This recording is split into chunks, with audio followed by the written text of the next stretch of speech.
Deputy Prime Minister Chrystia Freeland is in Vaughan this morning to make an announcement. Let's listen in. The engine rooms of Canada. And 3, we are going to protect you and defend you from unfair competition. And I want you to know that 100%.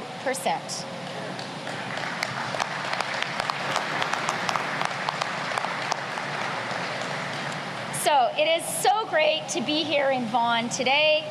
I am thrilled to be here with my colleague, Mary Ng, our Trade Minister. I am thrilled to be here today with Lana Payne of Unifor. I am thrilled to be here with Flavio Volpe, who is such a great advocate for Canada in this sector. And I am so glad to be here with Rob Wildeboer. We were all talking a minute ago about the successful fights that we fought and won renegotiating the new NAFTA. We were talking about the success we had in countering the 232 tariffs. And so I want you guys to know we're going to keep on being successful by working together. Canada's auto workers are the best in the world. Our automotive sector supports nearly 550,000 good-paying Canadian jobs, many of which are unionized. Today, Canada's electric vehicle battery supply chain potential is ranked first in the world. That's right, #1 in the whole world.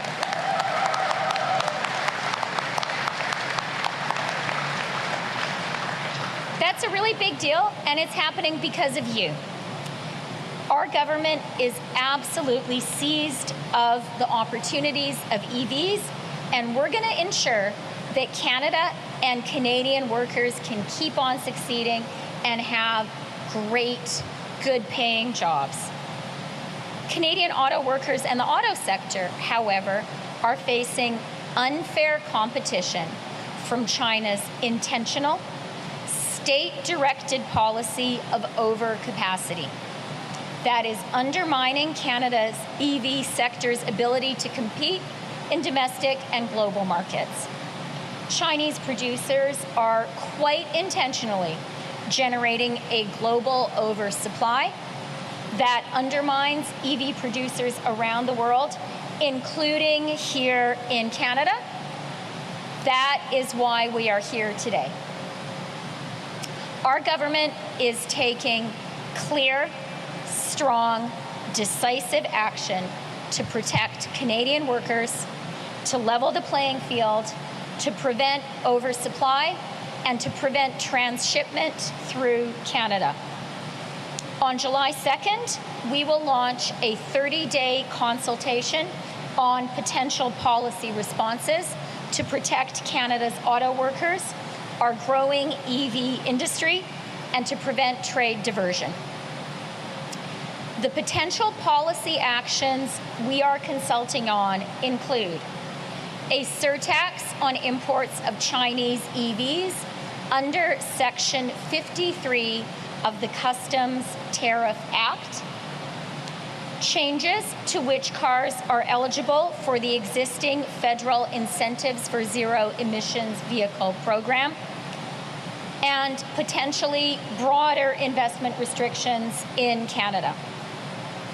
Canada is not alone in facing these challenges. In launching these consultations, we are making sure that Canada acts in concert with our allies in the United States and in the European Union, whose own tariffs on Chinese EVs will be coming into effect later this summer and fall.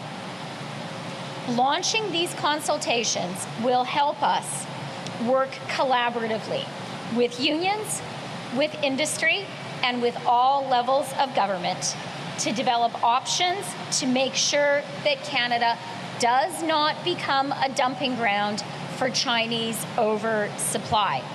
And the people you see standing here together are the people who are going to be part of that Team Canada approach to these consultations, making sure we get the right measures in place quickly. Furthermore, our supply chains are deeply integrated with the United States, thanks to our robust and hard-won free trade agreement.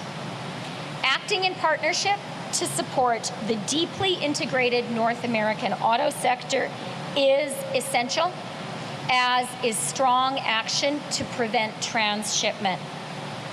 Canada's carve-in when the U.S. brought in EV incentives is a measure of the strength and value of that trading relationship.